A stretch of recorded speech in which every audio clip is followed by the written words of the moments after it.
श्रीमद् वाल्मीकि रामायण के युद्ध कांड को हम देख रहे हैं।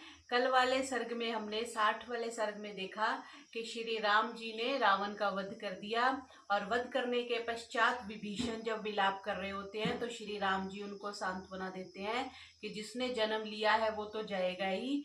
और वो रावण की प्रशंसा भी करते हैं कि ये युद्ध से भागा नहीं है, बड़ा पराक्रमी था, बलवान था। और फिर ये कह रहे हैं कि जितना भी जो वैर विरोध होता है वो जीते जी का होता है। अब क्योंकि ये मर चुका है तो इसके साथ हमारा भी कोई वैर नहीं है। जैसे ये तुम्हारा भाई था वैसे ही हमारा भी भाई है। चलो इसका अच्छे से दाह संस्कार करते हैं। यहाँ पर हमने कल समाप्त किया था। आज हम 61वें सर्ग से प्रारंभ कर रहे हैं। इसमें आ रहा है रावण वध पर स्त्रियों का विलाप और रावण का अंत्येष्टि संस्कार। रावणं निहतं श्रुत्वा राघवेन महात्मना अन्तःपुराद्विनिष्पेतु राक्षस्य शोककर्षिता। महाबली श्री राम के हाथों रावण के मारे जाने का समाचार सुनकर शोक से पीड़ित राक्षसियां रावण की स्त्रियां अंतःपुर से बाहर निकली। तापतिं सहसा दृष्ट्वा शयानं रणपांशुषु निपेतु तस्य गात्रेषु चिच्छन्ना वनलता इव। युद्ध क्षेत्र में पहुंच और अपने पति को रणभूमि की धूल में पड़ा देख वे उसके शरीर पर वैसे ही धड़ाम से गिर पड़ी जैसे कटी हुई वन लता जो है वो धड़ाम से गिर पड़ती है। बहुमानात् परिष्वज्य कचिदेनं रुरोधः चरणौ काचिद् आलिङ्ग्य काचित् कंठे अवलम्ब्य च। उनमें से कोई बड़े आदर के साथ उससे लिपट गई, कोई उसके पैरों से लिपटकर और कोई उसके कंठ को पकड़कर रोने लगी। उद्घृत्य च भुजौ काचिद् भूमौ सम्परिवर्तते हस्तस्य वदनं दृष्ट्वा काचित् मोहम् उपागमत्। कोई अपनी दोनों भुजाएं फैलाकर भूमि पर लौटने लगी और कोई उस वध किए हुए रावण का मुख देखकर मूर्छित हो गई। काचिद् अंके शिरः कृत्वा रुरोध मुखमीक्षति सन्नापयन्ति मुखं बाष्पस्तुषारैर्विव तजम्।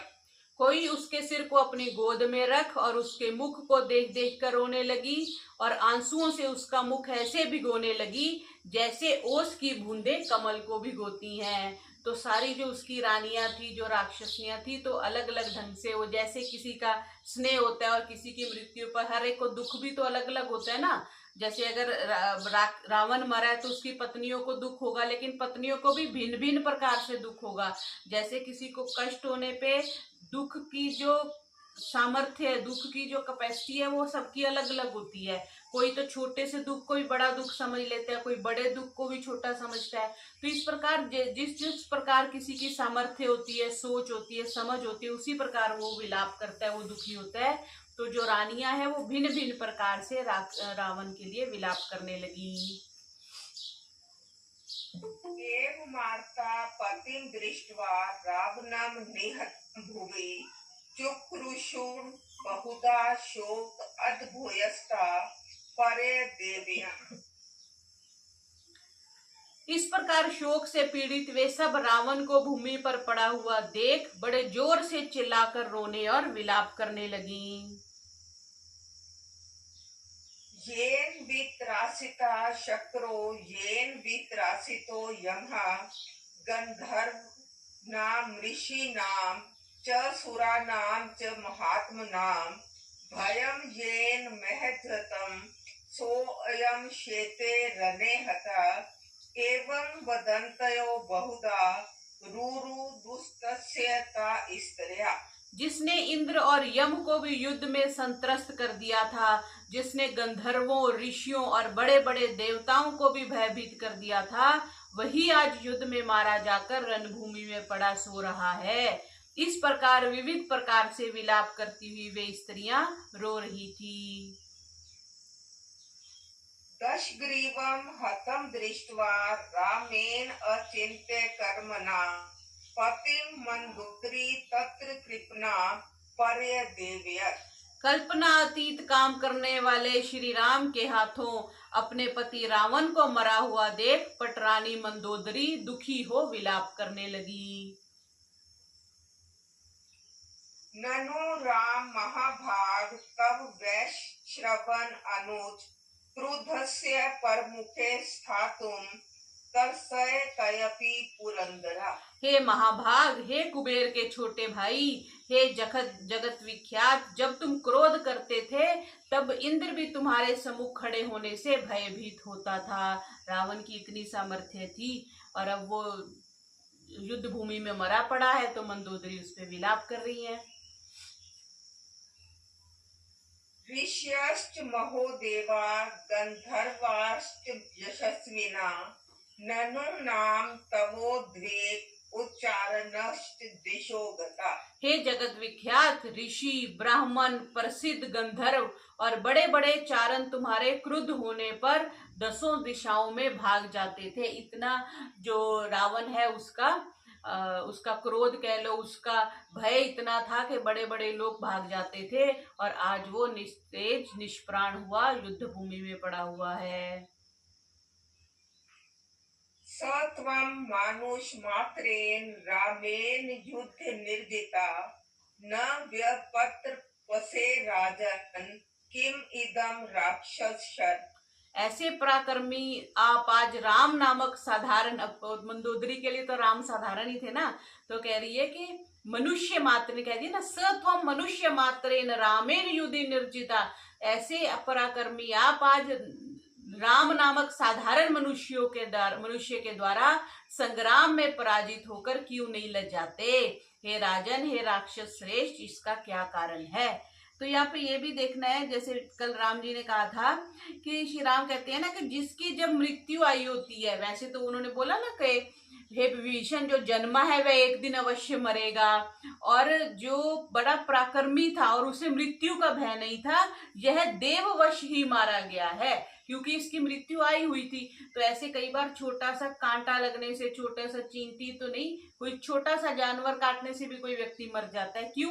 क्योंकि उसकी मृत्यु उस समय लिखी हुई है। ऐसा कल श्री राम जी ने उस श्लोक में कहा था। तो कि वो दैववश मारा गया, एक ना एक दिन तो उसने मारा ही जाना था। तो वो मंदोदरी इसलिए कह रही है कि तुम राम नामक साधारण मनुष्य से तुम पराजित हो गए और तुम मारे गए।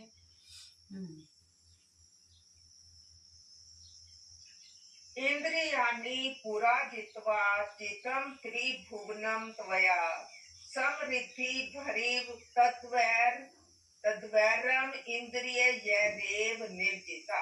मैं तो समझती हूँ कि आपने अपनी इंद्रियों पर विजय प्राप्त करके तीनों लोकों पर विजय पाई थी, अतः आपकी इंद्रियों ने उस वैर का स्मरण कर अब तुम्हें परास्त किया है। कितनी अच्छी बात उसने कह दी कि तुम अपनी इंद्रियों ने उस वैर का स्मरण कर तुम्हें परास्त किया है। इंद्रियों में के तुम वशीभूत थे, इसलिए तुम पराजित हो गए। क्रियताम विरोधश्च राघवेनेति जन्मया उच्यमानो न ग्रहसि तस्येयं व्युष्टिरागता। मैंने आपसे पहले ही कहा था कि आप श्री राम से वैर मत करो, परंतु आपने मेरी बात नहीं मानी। आज उसका फल आपको मिला है। वसुधायाश्च वसुधाम श्रिया श्रीं भर्तवत्सलाम पतिव्रत्या या सत्पसा नूनम दग्धो असि मे प्रभो। सीता पृथ्वी से भी बढ़कर क्षमाशील, समस्त संपदाओं की अधिष्ठात्री देवी और पतिव्रता है।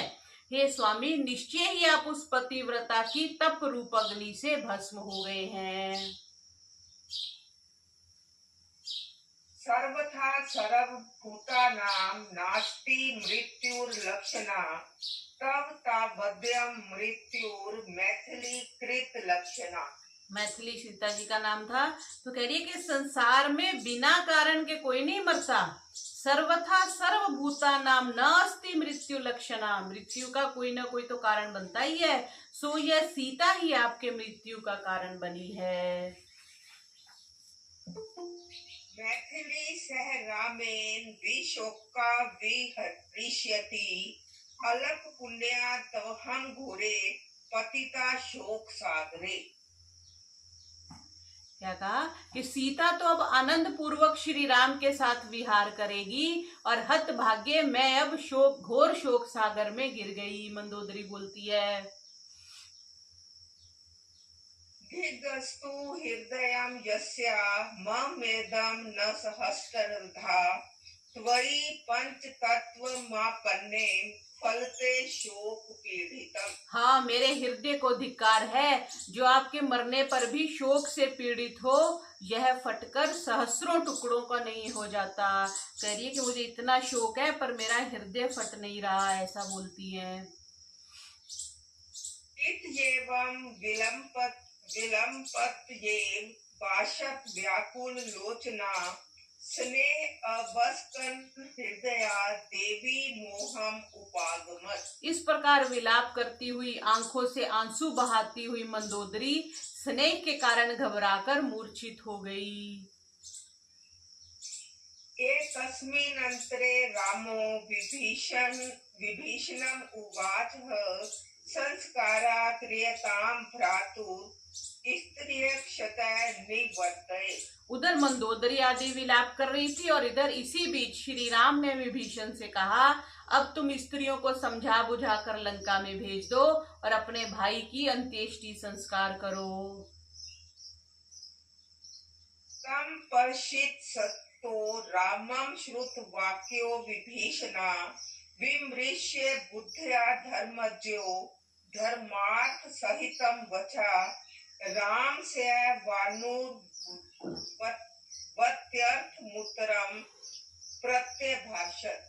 श्री राम के ऐसे वचन सुन धर्मात्मा विभीषण ने श्री राम के हृदयगत विचारों को जानने के लिए कुछ देर सोच विचार कर नम्रता पूर्वक और धर्मार्थ युक्त ये वचन कहे। त्यक्त धर्म व्रतम क्रूरम नृशंसम नृतम तथा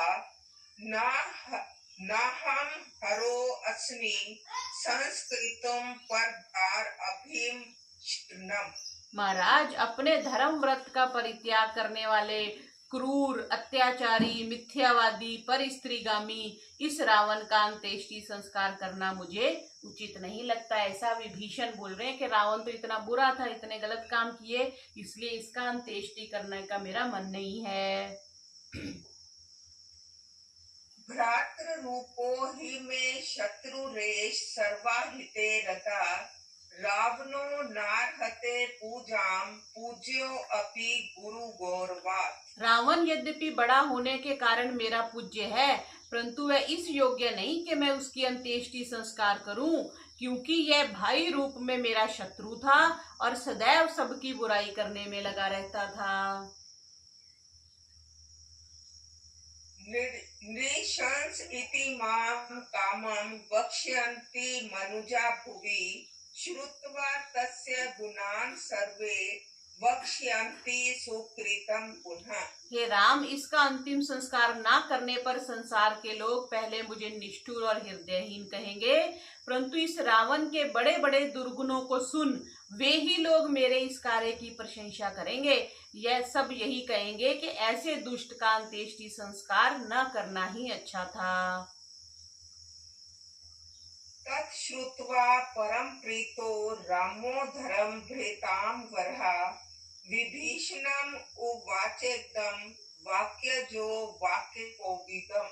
धर्मात्माओं में श्रेष्ठ वाक्य विशारद श्री राम विभीषण के इन वचनों को सुन परम प्रसन्न हुए और वाक्य चतुर विभीषण से बोले, तव अपि मे प्रियं कार्यं तव प्रभावाच मे जितम् अवश्यं तु क्षमं वाच्यो मया त्वं राक्षसेश्वरा। राक्षसेश्वर, आपकी सहायता से मैंने रावण पर विजय प्राप्त की है, अतः आप मुझे भी अपना प्रिय कार्य करना है, यानी आपको राज्य सिंहासन पर बैठाना है। अतः जो बात तुम्हें उचित और हितकारी होगी वह भी मैं तुमसे अवश्य कहूंगा। तो राम जी रावण को समझा रहे हैं, विभीषण को समझा रहे हैं कि रावण की अंत्येष्टि करनी चाहिए। अधर्मानृत संयुक्ता कामम त्वेष निशाचरा तेजस्वी बलवान शुरा संयुगे शव पराजिता। यद्यपि यह रावण पापी मिथ्यावादी था, तथापि वह बलवान, तेजस्वी और शूरवीर था और युद्ध में कभी पराजित नहीं होता था। अतः आपको इसका संस्कार करना ही चाहिए। मरणन्तानि वैरानि निवृत्तं न प्रयोजनम् क्रियतामस्य संस्कारो ममापयेष यथा तप। जब तक मनुष्य जीवित होता है तभी तक उसके साथ वैर रहता है, मरने पर वैर भी समाप्त हो जाता है। यह मर चुका है और हमारा प्रयोजन भी पूरा हो गया है। अब तो यह जैसे तुम्हारा भाई था ऐसे ही मेरा भी है। अतः अब तुम्हें सम्मान पूर्वक अंत्येष्टि संस्कार करो। यही कहते हैं कि मर्यादा पुरुषोत्तम श्री राम की मर्यादा थी कि मरने के पश्चात विभीषण से उसका अंत्येष्टि संस्कार भी कराते हैं और सारे वैर को भुला देते हैं। और जब तक हम प्रतिवर्ष रावण का बुत बनाकर जलाते हैं तो ऐसे कहते हैं कि क्या ये रावण के श्री राम की मर्यादा के अनुरूप है, लेकिन ये एक प्रथा चल पड़ी है। तो ये समाप्त होनी चाहिए कि हम हर वर्ष रावण को जलाते हैं। तो रावण को जलाने का मकसद ये होना चाहिए कि हम बुराई पर विजय पाए। यही विजयदशमी पे हम मनाना चाहते हैं ना। दूसरा तो हमने पीछे देखा कि विजयदशमी जब हम मनाते हैं वहां पर विजयदशमी का समय नहीं है। ये चैत्र अष्टमी आई थी ना, चैत्र मास में रावण का वध हुआ था। उस समय कुछ और परंपरा रही होगी रावण को जलाने की। ये कब से परंपरा शुरू हुई इसका कुछ कहा नहीं जा सकता, लेकिन श्री राम की मर्यादा थी, उन्होंने सम्मान पूर्वक रावण की अंत्येष्टि करवाई। त्वत् सकाशा दशग्रीवा संस्कारं विधि पूर्वकं प्राप्तुर्महति धर्मज्य त्वं शोभा भविष्यसि। हे धर्मज्ञ, तुम्हारे हाथ से रावण का विधि पूर्वक दाह संस्कार होने से तुम यश के भागी बनोगे। राघवस्य वचा श्रुत्वा तब रमानो विभीषणा संस्कारेण अनुरूपेण योजयामास रावणम्। श्री राम के इन उदार वचनों को सुन विभीषण शीघ्रता पूर्वक अपने भाई की मद मर्यादा के अनुरूप उनके अंतिम संस्कार की तैयारी में लग गए। चितां चंदन काष्ठानां पदम कोशीर संवृतां ब्रह्माया संवेश या चंद्रु राज्यो वै पश्चिमे क्रतु। चंदन, पदक, खस आदि सुगंधित लकड़ियों की चिता बनाई गई और रावण के मृतक शरीर को उस पर रख वैदिक विधि से उसका अंत्येष्टि संस्कार किया गया। तो इस प्रकार हमने 61वें सर्ग में देखा कि रावण का अंतिम संस्कार संपन्न हुआ। अब आगे आ रहा है, उसके बाद ऑब्वियसली है रावण का अंतिम संस्कार हो गया तो विभीषण का राज्य अभिषेक होगा। तो 62वें सर्ग में आ रहा है विभीषण का राज्य अभिषेक। अब्रवीच तदा रामा समीप परिवर्तितम सौपित्रीम सत्तव संपन्नम लक्ष्मणम दीपत तेजसम। अंत्येष्टि संस्कार के पश्चात श्री राम ने अपने समीप बैठे हुए महापराक्रमी और तेज से देदीप्यमान लक्ष्मण जी से कहा, विभीषण इमं सौम्य लंकायां विशेच्य अनुरक्तम च भक्तम च मम चैवोपकारिणम। हे सौम्य, अब तुम लंका में जाकर मेरे स्नेही भक्त और पूर्व उपकारी विभीषण को राज सिंहासन पर अभिषिक्त करो। एष में परमा कामो यद इमं रावण अनुजम लंकायाम सौम्य पश्येम अभिषिक्तम विभीषणम। हे सौम्य, ये मेरी परम कामना है कि मैं रावण के छोटे भाई विभीषण को लंका के राज सिंहासन पर अभिषिक्त देखूं। एवं मुक्तस्तु सौमित्री राघवेन महात्मना तथेतयुक्तवा तु संहृष्टा सौवरन घटम अददे तम घटम वानरेन्द्रानां हस्ते दत्वा मनोजवान आदि अतिदेश महासत्वान समुद्र सलिलानये। जब महात्मा श्री राम ने ऐसा कहा तब लक्ष्मण जी ने बहुत अच्छा ऐसा कहकर एक स्वर्ण कलश उठाया और उसे शीघ्रगामी और महापराक्रमशाली श्रेष्ठ वानरों के हाथ में देकर कहा, इसमें समुद्र का जल ले आओ। अति शीघ्रं ततो गत्वा वानरस्ते महाबला आगता सत जलम ग्रह समुद्र अद्वानर उत्तमा। हे वे महाबली वानर अत्यंत शीघ्रता से वहां से गए और समुद्र का जल लेकर तुरंत आ गए। ततस्तु तम घटम गृहं संस्थाप्य परम आसने घटेन तेन सौमित्रीर भय सिंचित विभीषणम। तब लक्ष्मण जी ने कलश को लेकर लंका में जा विभीषण का राज सिंहासन पर बिठा समुद्र जल से उनका अभिषेक किया। अभिषेक की बड़ी परंपरा है, कुछ भी होता है तो हम अभिषेक करते हैं, कुछ अच्छा होना होता है तो सब उन्होंने। अब यहाँ पे यह है कि गृह संस्थाप्य परमासने, परमासन पर उनको बिठा करके फिर उनका जल अभिषेक किया। लंकायां रक्षसां मध्यम राजानं राम शासनात् विधिना मंत्र दृष्टेन सुहृदय गण समावृतम् अभ्यशिष्ट सधर्मात्मा शुद्ध आत्मानं विभीषणम्। श्री राम के आदेश अनुसार धर्मात्मा लक्ष्मण ने लंका में वहां के राक्षसों की उपस्थिति में सुहृदों से घिरे हुए शुद्ध आत्मा विभीषण का वैदिक मंत्रों से राज तिलक किया। तो यहाँ पे ये बता रहे हैं कि श्री राम का लंका पर आक्रमण करने का उद्देश्य राज्य लिप्सा नहीं थी, वो तो सीता जी के लिए उन्होंने किया। और कह रहे हैं कि लोक में एक प्रवाद है कि लंका की रमणीकता और उसके वैभव और सौंदर्य को देखकर लक्ष्मण जी का मन मचल गया और उन्होंने श्री राम जी से प्रार्थना की कि आप अयोध्या जाकर क्या कहेंगे, यहीं रहें। तो श्री राम जी ने उत्तर दिया था, अपि स्वर्णमयी लंका न मे लक्ष्मण रोचते जननी जन्म भूमिश्च स्वर्गादपि गरीयसी। बहुत प्रसिद्ध श्लोक है कि लक्ष्मण भले ही ये स्वर्णमयी लंका मुझे पसंद है कि ऊपर माता और मातृभूमि ये दोनों स्वर्ग से भी बढ़कर हैं। तो यह श्लोक रामायण के तो किसी संस्करण में उपलब्ध नहीं है, पर हो सकता है कहीं ये ना मिला हो। तो इससे स्पष्ट है कि राम ने लंका पर जो आक्रमण किया वो राज्य लिप्सा नहीं थी, अपितु अपनी पत्नी को प्राप्त करने के लिए उन्होंने लंका पर आक्रमण किया था। तस्या मात्या जहर्षिरे भक्ता यम चास्य राक्षसा दृष्टा अभिषिक्तिम लंकायां राक्षसेन्द्रम विभीषणम। राक्षसेंद्र विभीषण को लंका के राज्य आसन पर अभिषिक्त हुआ देख विभीषण के मंत्री और विभीषण के भक्त राक्षस लोग अत्यंत प्रसन्न हुए।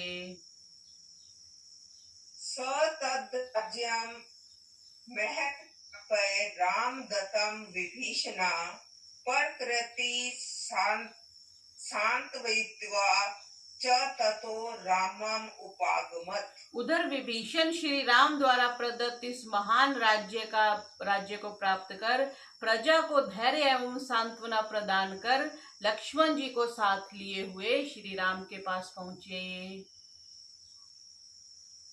तथा शैल उपमं वीरं प्राञ्जलिं पार्श्वता स्थितं अब्रवीद राघवो वाक्यं हनुमन्तं पलवगमम्।